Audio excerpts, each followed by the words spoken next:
and welcome Paul to the stage. Yay! I realize I'm the only thing between you and Saturday night beer, so I will try to be as concise as possible, but I'm really pumped to connect with you all. I'm really pumped on Ling and Steve's presentations. Let's give a round of applause. I do think they are somewhat encompassed in today's topic, so I'm really excited to jump into that. So, if you're like me, likely your 2019 goals have already miserably failed. Anyone at all? Is it just me? It's just me. For example, dating in Toronto, miserably failed. I don't understand Toronto women. I'm from Vancouver. I'm working on it though. Now, a bit about me. I'm from Mexico. Moved to Vancouver when I was 4 years old. Grew up there. Moved here 7 months ago, and I have a pretty confusing background. I went to UBC, studied commerce there, started a company at a university called Tengu. That's also on Dragon's Den 5 years ago. A lot younger, less gray hair. And yeah, we've kind of evolved from an app into a digital marketing company. Mainly we do Facebook advertising for restaurants, tech companies, and real estate, and that's a ton of fun. And a fun fact about me is I'm pretty big into meditation and mindfulness. I'm almost on my 1000th day, just like 20 days left, so that keeps me very grounded and sometimes slows me down. Now, the thing about goals is, I think these two, there's kind of two, quotes here, right? One is from, top one, Gretzky, right? Yeah, right. And I think it's a great quote, just so relevant. And honestly, goal setting is this big, fuzzy thing, and it doesn't always work. But at the end of the day, if you don't have some kind of intention towards getting somewhere, I think it's basically, goal setting is just a wish if you don't have a system for it. I think minimalism, you have to have a focus of who you are, firstly, what your values are, and it's got to be a systemized way to do things. Because fact of the matter is the world we live in today, think about the explosion of technology. What does that actually mean? It's way more information than we're processing, more distraction, and you're getting pulled in so many different directions. So that's a big reason why we just abandon goals, because the world changes that much faster, and we're pulled in different directions. So there has to be a system where what I'm preaching is a 90-day system, really, where it's a bit more focused, and there's more chances to set new goals. Because if you've failed your goals now, and you say to yourself, I'll just wait till 2020, we'll start a fresh new year. You've got 3/4 of a year, you're just going to be going with the flow. I think that's just such a sad reality of the world living today, is that people are carried by the inertia of others. I think that, for the most part, is a huge problem. So when the goal setting clicked for me, of course, wine was involved. I was with a friend of mine called Jeremy Cole. We were back in Vancouver. This is not that long ago. This is in 2016, and we were watching the Jays. The Jays were on their big playoff run. And we caught up over some wine, and he said that he'd recently done a Landmark forum. Has anyone done Landmark here? So Landmark is a personal development forum. They're pretty famous, fairly cheesy the way to deliver the content, but the content is actually pretty good. And he also he got a special employee personal development book from Lululemon. Lululemon is huge on personal development, and he got this really cool workbook. They call I've also procrastinated on goals. They never seem to work. It discourages me. I know I have to do them, but I don't have a system for it. I don't have someone to hold me accountable. And I also want to be kind of on a journey with someone. I don't just want to have someone monitoring me. I want someone to also be working towards the same goals as me, so that together we can help accomplish each other's goals. Let's go for a run on Saturday, and then have a bunch of wine and go through the exercise. Well, that sounds awesome. Let's do it. That's kind of how it started. And just to kind of preface today's goal is I want you guys to set a goal, right? A new goal, ideally, or maybe you're reinforcing a goal that you perhaps abandoned. And the end of the quarter, of course, starting from January, is end of June, right? So what we're going to go over today to help you accomplish that one goal, ideally a professional goal, is first of all figuring out what is holding you back, and how do you stick to goals given the world we live in today. I want to share with you what's worked for me, and more importantly, others who are definitely, more influential and much more aged than me and have a ton of experience. And then, just basically tools. I'm going to rip through a bunch of tools and tactics, which, by all means, don't feel like you have to write it all down. If there's something you want to really digest, I'll send the slideshow later on. Bill has it. You guys can definitely access to it. Sound cool? Okay. So reasons that I see that goals fade over time is they don't really line up with who you are. At the end of the day, when there's a cost of doing goal, time, money, pain, it's not actually authentic to who you are. I think that's a pretty easy way. It's like working somewhere that really you're not there for the right reasons, right? It doesn't last very long. A lot of times people just haven't broken it down. Again, year goals are great, but like there's so much that happens in a year. And what about what's happening in the next 2 hours? Like what are you doing to work towards that yearly goal? Like there's a huge gap. You need systems for that. And of course, there's a SMART goal framework. Most of us have heard it or seen it at school. Still very relevant. And the biggest thing is you haven't really built systems of accountability, which people have, of course, talked about. You need peers to influence you, and also actual like systems, Excel sheets, Word documents, things that you can look at regularly, and things that help you get back on track and remember the things that you really care about. So what we did when me and Jeremy were having this wine session on a Saturday, there's actually a photo of Barcelona, kind of my safe haven place that really inspires me. And this is from the Lululemon playbook. It said, hey, think of a day 10 years from now. And I want you to like write down every detail from when you wake up, who you wake up with, if you wake up with anyone, all the way till the end of the day. And like we spent 2 hours writing down every freaking detail. And then once you write down your ideal day, fairly intoxicated, you then kind of write out bullet points of, well, if this is my day, who would I be as a professional? What would I be doing to keep my health where I want it to be? And what am I doing personally? And something to come of that is I also looked into that day and I thought about, like, what's my personal mission statement? What's the thing that I'm brought on this earth to do? At least what I think today. What's something that gets me really excited? And then from there, I think about values, things that just guide me on a daily basis. And this is something that I look at every morning. I don't write it all up. I just look at it. It's a reminder. And I think you've really got to have a good awareness of where you're going. And again, this will change over time, but you've got to know where you're going to be able to set those goals. And again, the minimalism, to know what to cut out, super important. But if you don't know who you are, it's hard to say no to things. It's hard to know what to prioritize. It's actually almost impossible. So once you do a bit of this, you get into, I guess, SMART goal setting. As a refresher, there's kind of, I guess, 5 aspects of it. And, just a small pop quiz. Which option do you think is going to be easier to accomplish based off the way that someone has framed, let's say, a year goal? So if you want to move up in your company and make X amount of money, which one do you think is going to be more actionable? 2, right? Number 1 would be easier. True. If you're a genius and you just know how to make it happen, I mean, yeah, but like, it's, and a lot of times the path of less resistance is where we want to go, but the fact of the matter is you have to really think through things, and sometimes you can get lucky, but it just depends on your risk tolerance, right? I'm fairly conservative in some ways, so I got to know exactly where I'm going and how I'm going to get there. So that's a year goal, let's say. Now let's break it down to if it was a 90-day goal. So ways you can break that down, of course, assuming it was January the 1st, halfway through the year, I should be selling $500,000 worth of software, whatever it is you're selling.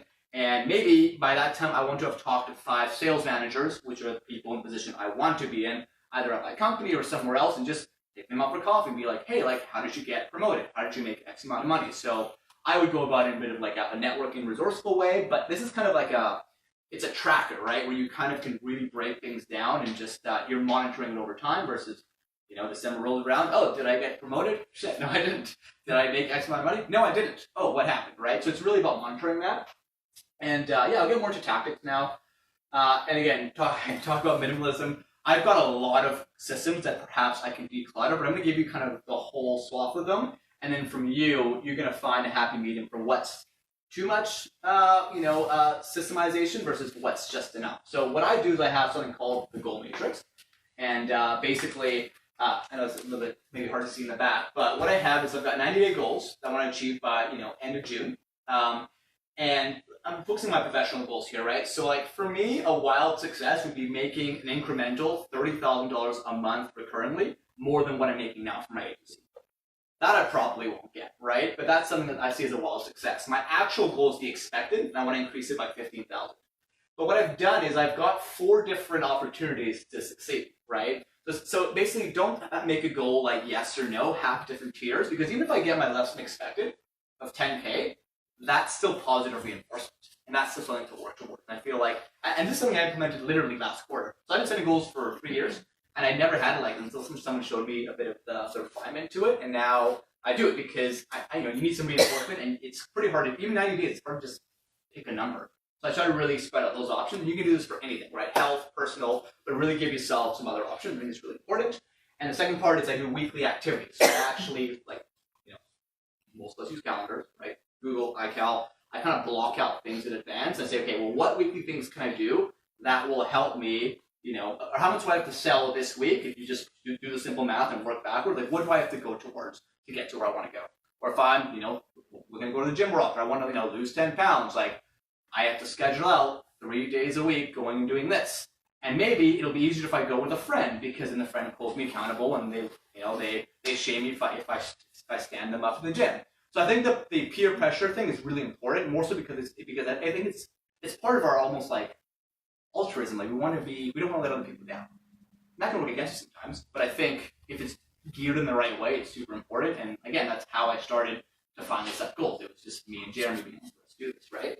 So again, this have a between wild to less than expected weekly activities, and then somebody will be accountable.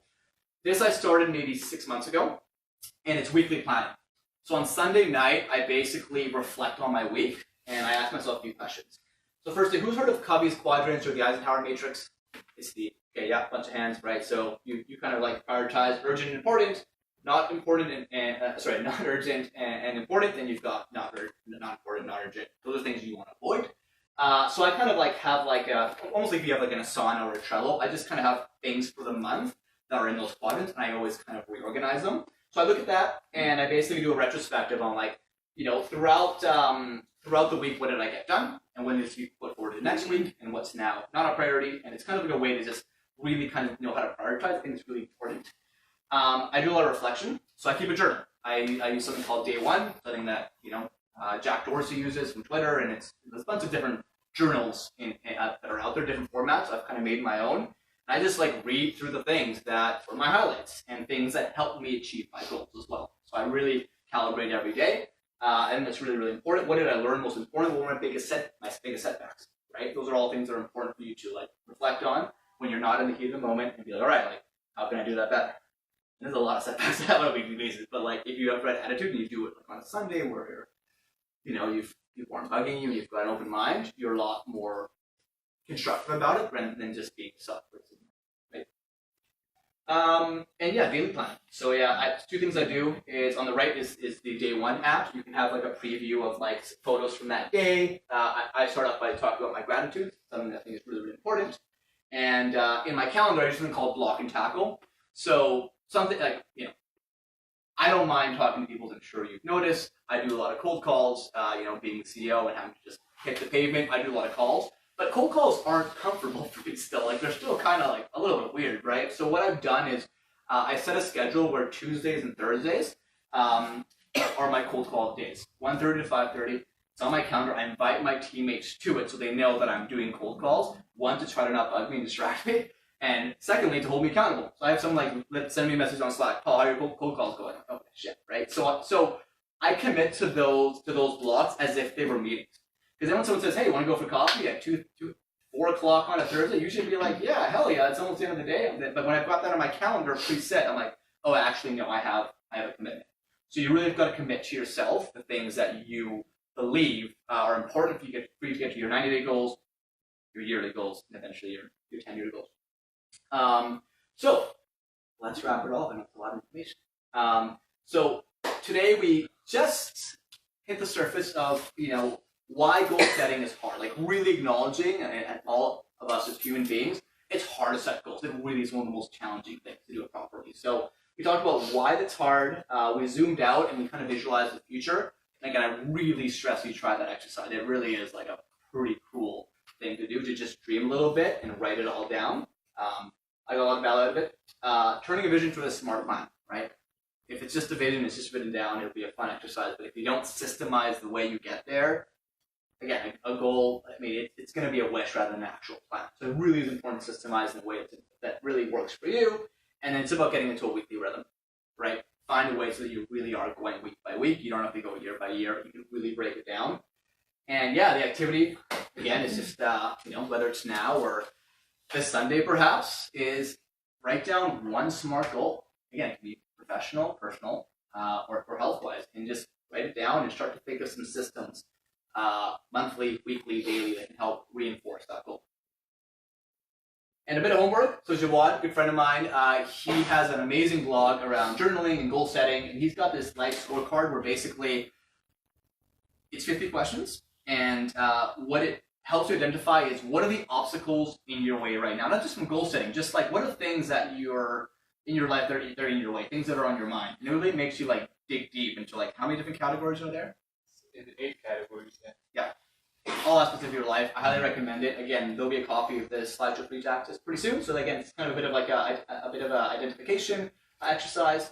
And yeah, I mean, lots of ways to stay in touch. I've started a YouTube channel. On that YouTube channel, it's called Arrive and Thrive, mainly for people that have arrived to a new city or a new job and they want to thrive and hit the ground running. So something that I'm trying to keep up with. I don't know if to get a video up. And then yeah, just Instagram, email, phone number. Hit me up, y'all. Thanks for your attention. Let's have a good Saturday night.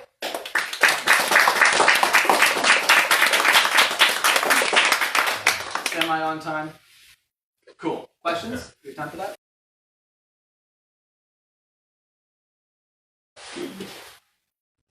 Yes.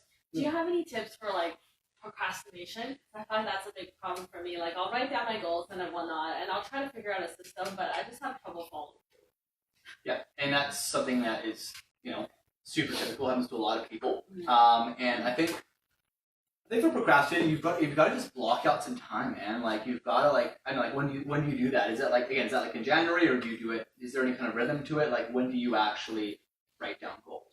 Yeah, I don't even systematize that. Yeah. Like I just do when I feel like it. Okay, that's fine. Like look, sometimes I get an idea, I put it into my iNotes, and I write it down. But like that won't be action until goal setting is super hard, guys. Like it's also like a really scary thing to set. So I feel like I'm most creative to do my goal setting usually in the morning when there's not aren't a lot of people vying for your attention. Hopefully, your mind is fresh after a workout, especially. I feel so ooh, I've done the work. I feel just like this natural high where I really am focused to do it, and maybe just literally committing 25 minutes, right? Something called the Pomodoro method. If you guys use that at all, a little timer you put on your desktop, and after 25 minutes, it just makes you stop and stretch, and it gives you energy. So.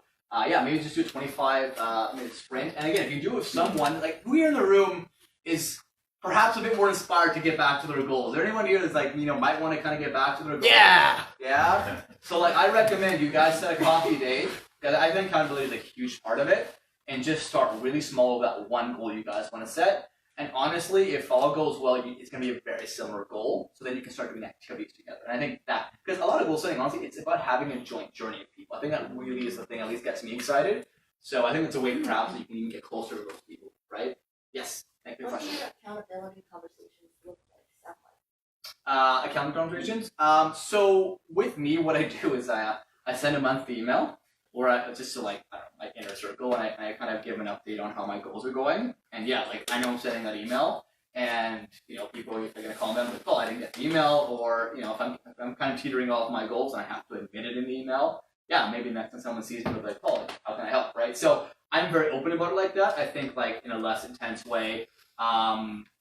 Once you write down these goals, you should give it to someone who you see at least once a month, and you do a SMART goal that's really clear, the next time you see them, you'll be like, all right, how are you doing? It's pretty specific what you have to do. Did you do it or not? And that's really it. And of course, since a lot of times you won't get it, which is totally possible, that's when you get into a meaningful dialogue around, hey, what were some of the barriers got in your way? And then that's where I think it's important to have people who perhaps have the same issues, and it's just about problem solving, right? So I think it's someone who's empathetic, who cares what you're doing, and again, if you set the goal really clearly, there shouldn't be a gray zone. It's there, right? It's now it comes down to you have the willpower to do it. You actually want to do it, and you might realize, that was actually a bit of an impulsive goal. That's not aligned with my goal, with my values and my goals. I'm gonna do something else, and that's why every 90 days is a perfect time to refresh and do completely different goals if that's what you want, right? Does that help at all? Yeah, that's great. Yeah. Okay. Cool. Question. Yeah. Just a comment on Sure. that. I think procrastination and even accountability, I think a lot of people, when they focus on productivity, they try to just focus on getting more done. And going back to the minimalistic mindset, it's not always getting more done. It's just the things that you really want getting done. For example, you don't need to, again, you may not want to, let's say, be a person with six-pack abs or a person who's extremely slim or a person who's going after wealth. It's just about the critical things that you need to get done. And you know what? Sometimes if you have too much procrastination, you might realize that, man, I'm just setting up goals that I'm getting influenced by these ads, or again, all the things we saw in minimalism or other things. I'm just setting up goals that I shouldn't be setting up, and my inner personality or something inside me is telling me I'm just not going in the right direction. So I think it's good to also realize that procrastination or even accountability is not there to help you just get the things done, but it also filter out the wrong stuff that maybe have gone into your system. Mm-hmm. Yeah. And a lot of times with goal setting, like I get inspired by other people's goals. Like I literally, like it's not like copying people's. Like, oh, that's a great idea. I'm gonna go do that. I'm gonna go on that trip. Like I'm really bad at typing, or like last quarter I was kind of typing like this, but really it's like that. And then a friend was like, oh, like Paul, like that's kind of pathetic. You should do touch typing. Free online course, just do it, make it a habit, do it even like half an hour a week, and now I'm using all my fingers. And like, I don't know, sometimes shame in a way helps you be like, all right, I should really get around to that. So. Last question. Yep. Anyone new, or just DC? You can definitely take it away with it if that's the last question. There are some goals that I've struggled with for like a decade. I've been saying I'll do this thing forever. Right. Now to revisit this thing, my friends have known I've been working at it and failed at it. Nobody wants to be my accountability partner anymore. I'm happy to do But that's what the question is more of a, how do I re-engage the people who are in my inner circle who have seen me but have seen me fail and have lost faith in me? Well, what I would It's do, re-engaging in that fair conversation. enough. Like what I would do is like, listen, I'm sorry. I enrolled you to keep me accountable, and like in some ways, I failed myself and I failed you.